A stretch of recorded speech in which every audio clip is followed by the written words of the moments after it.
कुछ दिनों पहले मैं एक किताब पढ़ रहा था तो ये बात मुझे अच्छी लगी, तो सोचा आपके साथ भी शेयर कर दूं। इसमें ऑथर कहते हैं दो महीने पहले मैं एक एंटरप्रेन्योरशिप की सेमिनार अटेंड करने गया था, तो फादर ऑफ कैलेब मैडिक्स वहाँ स्पीच दे रहे थे। पर मुझे उस समय पता नहीं था कि कैलेब मैडिक्स कौन है, और मुझे ये लगता है कि आपको भी नहीं पता होगा। तो मैं आपको बता दूं कि कैलेब मैडिक्स 2001 में पैदा हुआ एक बच्चा है, और वो एक मिलेनियर बन गया था, वो भी 16 साल की उम्र में। एक्चुअली उसने अपनी एंटरप्रेन्योरशिप की जर्नी स्टार्ट कर दी थी सिर्फ 12 साल की उम्र से, जब उसने अपनी पहली बुक पब्लिश की थी keys to success for kids. तब वो बहुत से self improvement and motivational speaker से भी मिला था, like Tony Robbins, Arnold, Gary Vee, just the name of few. और उसने सिर्फ एक फ़ोन कॉल पर बात करके $10,000 की डील पक्की कर दी थी, वो भी सिर्फ 14 साल की उम्र में। तो ये बात सुन के मुझे भी क्यूरियोसिटी हुई कि कैसे इसने इतनी सक्सेस हासिल की, वो भी इतनी यंग एज में। मीन्स सीरियसली, जब मैं 12 साल का था तब मैं दोस्तों के साथ खेलना, मस्ती करना, दिन भर कार्टून देखना, यह सब भी करता था। और तब मैं सोचता भी नहीं था कि मैं अपने करियर में क्या करना चाहता हूँ, और इससे कुछ गलत भी नहीं है कि ये बचपन में ये सब नहीं करेंगे तो कब करेंगे यार। पर ये बात हमें सोचने पे मजबूर कर देती है कि कैसे इस 16 साल की उम्र के बच्चे ने इतनी सक्सेस हासिल की, वो भी इतनी छोटी सी उम्र में। और यही बात और यही एग्जैक्टली उसके फादर मैक कैडिक्स ने स्टेज पर बताया। कैलेब बिन माँ का पला हुआ बच्चा था।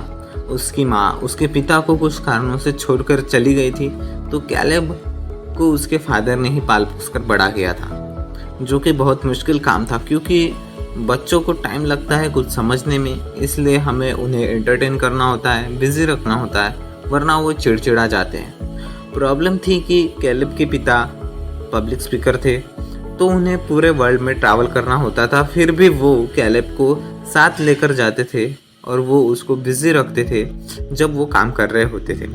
तो ये था जो मैक ने करना शुरू किया था। जब कैलेब 6 साल की उम्र का था, तो उसने बताया कि अगर तुमने ये किताब फिनिश की, the success principles by Jack Canfield, जो कि 500 पन्नों की किताब थी, तो उसे $20 मिलेंगे, जो कि कैलेब के लिए बहुत ज़्यादा थे। तो इसी वजह से कैलेब बहुत मोटिवेटेड था और उसने ये किताब सिर्फ 2 हफ्तों में ख़त्म कर दी। मैक ने सोचा कि वो ये ऐसे ही चलने देगा कि $20 for every self improvement book, और यही एक्शन कैलेब को सक्सेस की ओर ले जा रही थी, जो उसकी उम्र के एज के किसी को नहीं होती। देखिए, जो सक्सेसफुल आदमी होता है वो डायरेक्टली कोरिलेट करता है क्वालिटी ऑफ टीचिंग पे। बिकॉज आप सोच कर देखिए, इन थेरी ये आपके टीचर का काम है कि वो आपको लाइफ में सक्सेसफुल बनाए।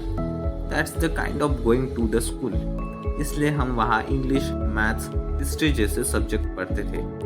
बट ये आपके क्वालिटी ऑफ टीचर्स पे डिपेंड करता है कि आप लाइफ में कितना सक्सेसफुल बनेंगे। अगर आप ऐसे टीचर से पढ़ रहे हो जो आपको सिर्फ टेक्स्ट बुक की बातें ही सिखाता है and not from their personal experience, तो फिर आप सिर्फ सीखेंगे how to score good marks in exam, not in life. अगर आपको आउट परफॉर्म करना है, अगर आपको हेल्दी, वेल्दी एंड हैप्पी बनना है, तो आपको उन टीचर्स से सीखना होगा जो दुनिया भर में जाने जाते हैं इन एरियाज़ के एक्सपर्टीज के लिए। आपको सिर्फ उनसे नहीं सीखना है जो आपको पढ़ाई में अच्छा बनाते हैं, उनसे सीखिए जो आपको लाइफ में अच्छा बनाते हैं। Learn from the average and you will become average, learn from the successful and you will become successful. पर आप उनसे सीखोगे कैसे जो सक्सेसफुल है?